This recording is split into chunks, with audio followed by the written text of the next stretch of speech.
Apocalypse 22, 1 à 5. Puis il me montra un fleuve d'eau vive, brillant comme du cristal, qui jaillissait du trône de Dieu et de l'agneau.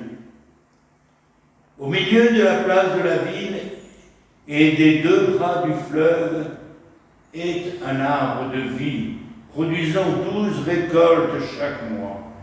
Il donne son fruit et son feuillage sert à la guérison des nations. Il n'y aura plus de malédiction. Le trône de Dieu et de l'agneau sera dans la cité et ses serviteurs lui rendront un culte. Ils verront son visage et son nom sera sur leur front. Il n'y aura plus de nuit. Nul n'aura besoin de la lumière du flambeau ni de la lumière du soleil, car le Seigneur Dieu répandra sur eux sa lumière et ils régneront au siècle des siècles. Frères et sœurs, l'autre jour j'ai fait un rêve. J'ai rêvé d'une ville bien particulière. Pas une ville comme nous les connaissons, où les gens vivent les uns à côté des autres, tellement nombreux qu'ils ne se connaissent plus et n'osent plus se dire bonjour. Non, une ville lumineuse, claire.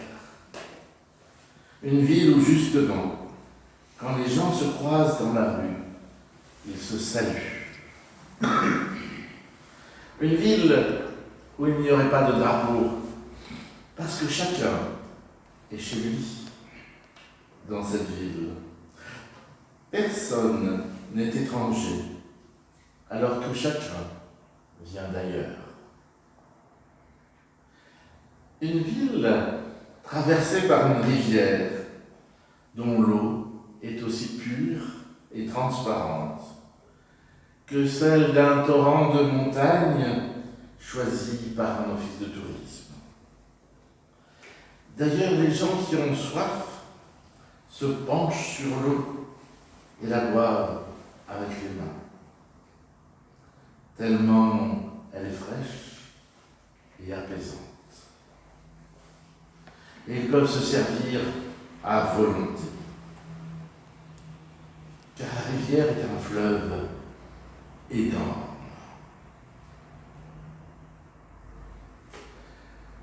La particularité de cette ville, c'est cet arbre qui est au milieu de la place, qui est au milieu de la ville. L'arbre est unique, mais on a l'impression qu'il est partout, car il est partout visible, partout présent dans toute la ville. Et sa présence est importante. Chaque mois, rendez-vous compte, il donne des fruits. Et les habitants de cette ville mangent les fruits de l'arbre et sont rassasiés. Ça ressemble à notre pain quotidien. Son feuillage a une vertu particulière, il apporte la paix.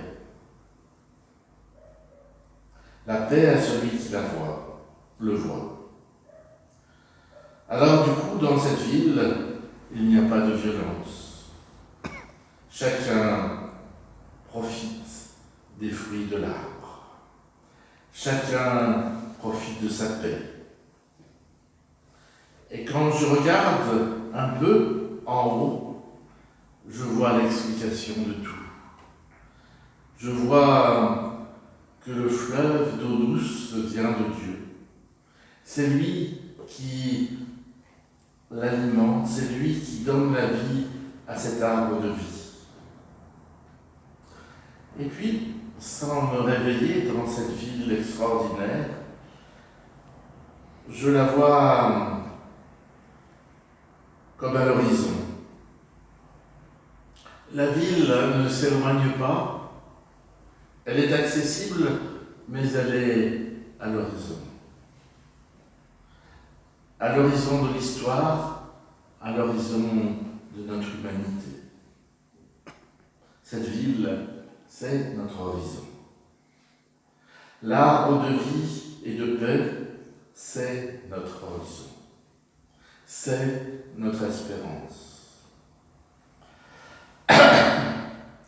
Le mot Apocalypse veut dire au sens propre découvrir, dévoiler ce qui est couvert, c'est-à-dire révéler.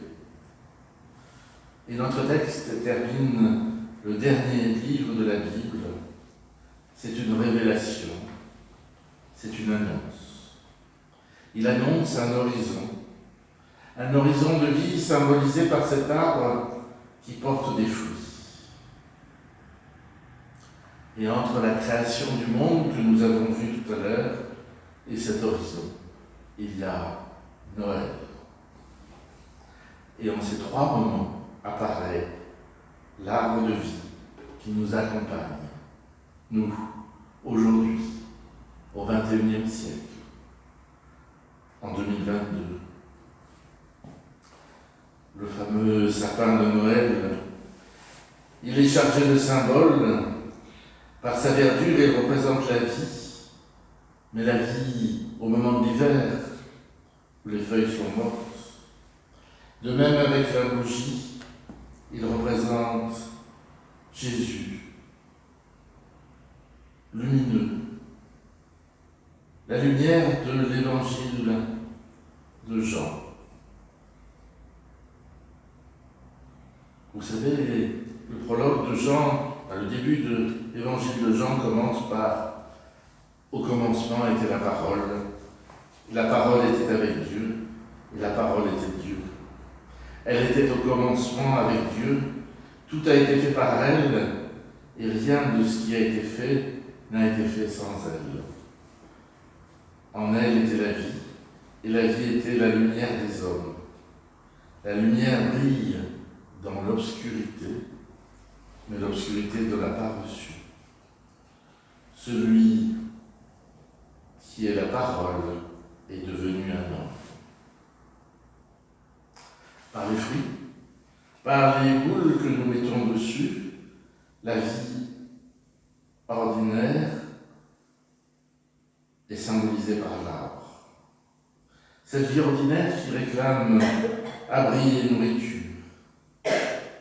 Et à ce moment-là, le sapin de Noël rappelle la naissance de Jésus, isolé dans une mangeoire, vraisemblablement à l'extérieur d'un bâtiment, d'une maison. Cette naissance est faite de fragilité, de tendresse. Et c'est pour cela que les enfants aiment bien l'arbre de Noël, parce qu'il évoque la tendresse. Dans nos villes, nous voyons des arbres décorés, illuminés, avec des LED qui consomment peu. Mais ils ne portent pas de fruits comme l'arbre de la ville du songe de tout à l'heure. Ils n'ont pas le pouvoir de guérir au sens où ils n'ont pas le pouvoir de réconcilier. Ils n'ont pas le pouvoir de créer l'espérance. L'arbre de vie, notre bon vieux sapin, nous rappelle que Jésus est né dans notre monde. Il est venu pour être autrefois au milieu des humains. Il est venu pour être aujourd'hui dans notre vie. Il est venu pour être dans cette grande ville qu'est le monde. Il est venu pour entrer dans vos maisons, dans les maisons de notre ville. Il est venu pour être avec vous, avec les gens qui sont là, avec les enfants qui sont là. Il est venu pour être avec nous. Il est venu pour être avec tous. Et ça, c'est une merveilleuse bonne nouvelle. Quand la Bible parle du monde que Dieu promet aux êtres humains, elle le décrit comme une ville une ville de paix. Dans cette ville, au milieu de cette ville, il y a un arbre. Il est comme la présence de Jésus venu dans notre monde. Il n'est pas n'importe quel arbre, il est l'arbre de vie. Il est l'arbre qui donne la vie. Un arbre qui porte des fruits. Un arbre pour nourrir, mais aussi pour guérir.